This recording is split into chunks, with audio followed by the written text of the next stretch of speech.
Halo semuanya, pada bagian ini kita akan mempelajari tipe dataset. Kita akan mengenal apa itu tipe dataset, kemudian kita akan belajar mengenai sifat dan properti tipe dataset.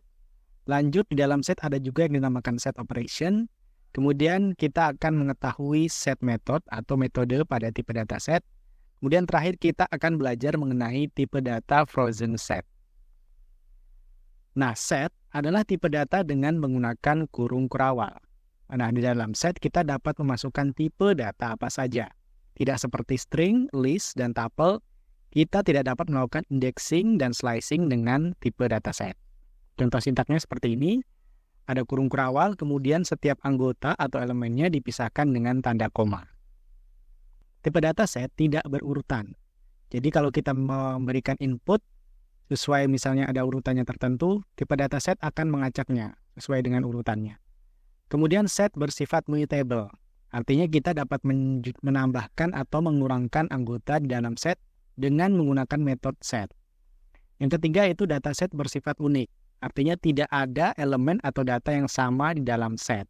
Contohnya seperti ini, kalau kita masukkan set 1, 1, 2, dia menjadi 1 sama 2 saja. Satunya yang 2 kali ini hanya ditulis sekali. Yang keempat yaitu set bersifat heterogen. Artinya kita dapat memasukkan tipe data apa saja ke dalam set.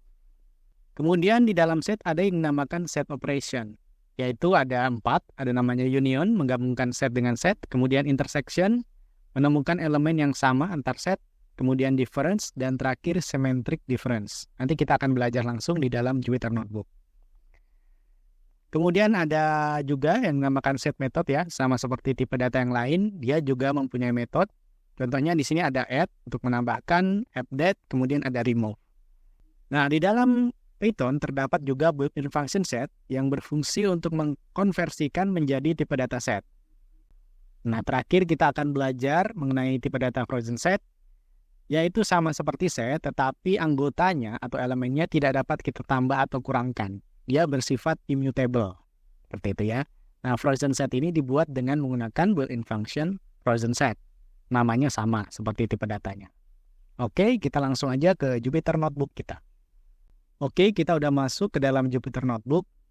Nah, sintak untuk tipe dataset seperti ini. Misalnya, kita menggunakan kurung kurawal ya. 1, 2, 3. Nah, seperti ini ya. Nah, ini adalah contoh tipe dataset. Kemudian kita juga bisa memasukkan beberapa tipe data yang berbeda ke dalam set. Misalnya seperti ini, integer 1 ya, atau float kita masukkan 1,4, misalnya seperti itu, atau string misalnya. Nah, ini juga bisa. Kita masukkan tipe data yang berbeda ke dalam set. Kemudian kita masuk ke sifat tipe dataset. Yang pertama adalah tipe dataset tidak berurutan sesuai dengan inputnya. Dia tidak berurutan. Contohnya seperti ini. Misalnya kita masukkan A, kemudian 1, 2. Misalnya kita masukkan tipe data yang berbeda lagi, B, kemudian D misalnya. Seperti ini. Nah, kalau kita jalankan, urutannya kan harusnya A, 1, 2, B, D, C. Nah, tetapi dia tidak berurutan. Dia membuat urutannya sendiri, seperti itu. Jadi kita juga tidak dapat melakukan indexing dan slicing dengan set. Nah, ini adalah sifatnya yang kedua atau cirinya yang kedua. Misalnya ya, ini kita buat misalnya menjadi A. Ini kita punya variabel A. Nilainya di dalam set seperti ini. Kalau kita indexing misalnya, masih ingat indexing ya. Nah, dia mengembalikan error. Kemudian yang ketiga, elemen di dalam set bersifat unik. Contohnya seperti ini. Misalnya saya masukkan 1, satunya 3 kali, seperti ini. Kalau saya jalankan, nah dia cuma jadi sekali aja. Karena satunya ini sama, makanya dia cuma jadi sekali aja. Contoh lainnya, misalnya saya masukkan string ya, AA. Kemudian B. Nah, kalau saya jalankan, nah dia setnya yang terbentuk hanya set. Elemennya hanya A dan B saja. Padahal A-nya kita tulis 2 kali. Nah, di dalam set ini dia bersifat unik setiap elemennya. Terakhir, dia bersifat mutable. Kita dapat menambahkan atau mengurangi anggotanya dengan menggunakan built-in function add, remove, seperti itu ya. Nanti kita praktikkan di bagian metode. Lanjut ke set operation. Nah, di dalam set kita bisa melakukan beberapa operasi set. Contohnya seperti ini, saya mempunyai set B misalnya ya. Saya punya 1, 2, 3, 4, 5. Kemudian saya punya set C, yaitu 4, 5, 6, 7. Nah, yang pertama adalah union. Union itu menggabungkan set dengan set. Contohnya seperti ini.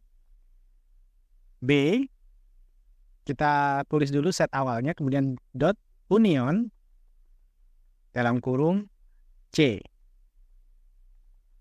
Nah, dia menghasilkan gabungan antara set B dengan set C. Karena B sama C-nya ada elemen yang sama, yaitu 4, 5, maka dia cuma ditulis sekali aja. Seperti itu. Ini sebenarnya metode set juga, cuma dia termasuk dalam set operation. Kita dapat menggunakan cara lain untuk melakukan union ini. Caranya adalah dengan cara B, kemudian gunakan tanda seperti ini, simbol seperti ini, kemudian C. Kalau kita jalankan, nah hasilnya sama ya. Ini juga termasuk simbol union di dalam set. Lanjut adalah intersection. Nah, intersection ini menemukan elemen yang sama. Caranya B dot intersection dalam kurung C. Nah, elemen yang sama adalah 4, 5. Di B ada 4, 5, di C ada 4, 5. Seperti itu. Atau menggunakan simbol B, gunakan simbol dan seperti ini, kemudian C. Nah, dia akan menghasilkan hasil output yang sama seperti fungsi intersection ini. Kemudian difference. Kita juga dapat melakukan operasi difference. Difference itu menemukan elemen yang ada pada set 1 tetapi tidak ada pada set 2. Contohnya seperti ini, B dot difference, kemudian C. Nah, elemen yang ada pada set 1 adalah 1, 2, 3. Ini ya, 1, 2, 3. 4, 5 ada pada set 2. Kemudian 6, 7 nggak ada pada set 1. Jadi yang unik hanya pada set 1 itu B adalah 1, 2, 3. Seperti itu. Atau menggunakan simbol B minus C. Nah, hasilnya juga sama. Terakhir adalah symmetric difference, yaitu menemukan elemen-elemen yang unik yang hanya ada pada set 1 dan set 2. Atau dia kebalikan dari intersection. Jadi elemen yang sama ini tidak diikutkan, 4, 5 ini tidak diikutkan. Caranya adalah B dot symmetric. Kalau kita ketik tab ya, nah dia akan muncul sendiri autocomplete-nya. Kemudian dalam kurung C. Perhatikan yang muncul adalah 1, 2, 3, 6, 7. Karena 4, 5 tadi adalah elemen yang sama. Seperti itu ya. Atau kita bisa menggunakan simbol seperti ini. Entah apa nama simbol ini. B, kemudian simbolnya, kemudian C. Nah, hasilnya sama. Seperti itu. Itu adalah set operation. Lanjut kita akan belajar mengenai metode set. Nah, di dalam set ada metode yang dinamakan add, yaitu untuk menambahkan anggota set. Contohnya seperti tadi, kita punya B, 1, 2, 3, 4, 5, mau kita tambahkan misalnya anggotanya 10, seperti itu. Caranya adalah dengan B dot add, ya, kemudian tambahkan elemen yang mau ditambahkan lagi 10 misalnya. Kalau kita cek lagi B-nya, nah dia menambahkan elemen yang baru di sini, seperti itu. Nah, update menambahkan beberapa anggota sekaligus. Caranya seperti ini, misalnya B tadi, mau kita tambahkan angka anggotanya misalnya 20, 30, 40. Update 20, 30, 40.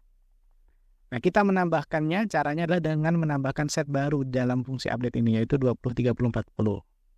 Kalau kita cek lagi B-nya, perhatikan dia menambah ya, jadi 20, 30, 40-nya masuk ke dalam setnya. Seperti itu. Kemudian ada remove. Remove ini menghapus anggota set. Contohnya seperti ini, B tadi mau kita hapus, misalnya angka 1 ini mau kita hapus. Caranya remove. Dalam kurung kita masukkan elemen yang mau dihapus, misalnya 1. Kalau kita cek lagi B-nya, nah 1-nya hilang. Itu adalah beberapa metode yang ada di dalam set. Kalian juga bisa mencari atau mengecek metode-metode yang lain. Ada banyak sekali metode di dalam set. Di websitenya kalian bisa menggunakannya sesuai kebutuhan project kalian masing-masing. Kemudian yang kelima adalah built-in function set. Nah, built-in function set ini mengkonversi menjadi tipe data set. Contoh ya, kita mengkonversinya dari list. Misalnya kita punya list C, nilainya adalah 12, 13, 14, 15, kemudian 12. Ini. Kita bisa mengkonversinya menjadi set. Caranya adalah set dalam kurung, masukkan variabel atau data yang mau kita konversi ya, dalam hal ini adalah C. Perhatikan dia anggotanya menjadi 4 karena 12-nya ini sama ya. Kalau di dalam listnya, karena di set ini unik, makanya dia cuma ditulis sekali aja dalam elemennya, seperti itu. Terakhir adalah tipe data frozen set. Nah, di dalam set ini ada juga tipe data yang lain namanya frozen set. Frozen set ini bersifat immutable, artinya dia tidak dapat ditambahkan atau dikurangi. Jadi anggotanya itu bersifat tetap. Contohnya seperti ini, kita kan punya set B tadi ya. Nah, B ini mau kita ubah menjadi frozen set. Caranya adalah frozen set, dalam kurung kita masukkan variabelnya B.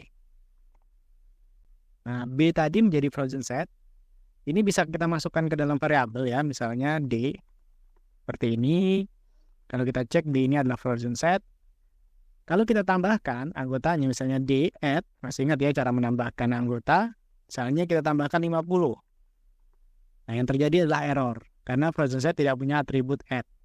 Dia tidak bisa ditambahkan. Atau kita kurangi anggotanya, remove. 2 seperti ini. Nah, dia juga tidak bisa dikurangi anggotanya. Kalau kita cek tipe datanya, masih ingat kan? Boolean function mengecek tipe data yaitu type. Kemudian D. Nah, dia adalah frozen set, tipe data sendiri. Seperti itu. Baiklah, itu semua mengenai tipe dataset. Kita udah belajar mengenal tipe dataset, cara melakukan sintaknya. Kemudian kita mengetahui sifat dan properti tipe dataset. Kita juga udah melakukan set operation dan metode dan built-in function dengan set. Dan kita juga udah belajar mengenai tipe data frozen set. Lanjut kita akan belajar mengenai tipe data terakhir kita, yaitu tipe data dictionary. Tetap semangat, sampai jumpa di video berikutnya.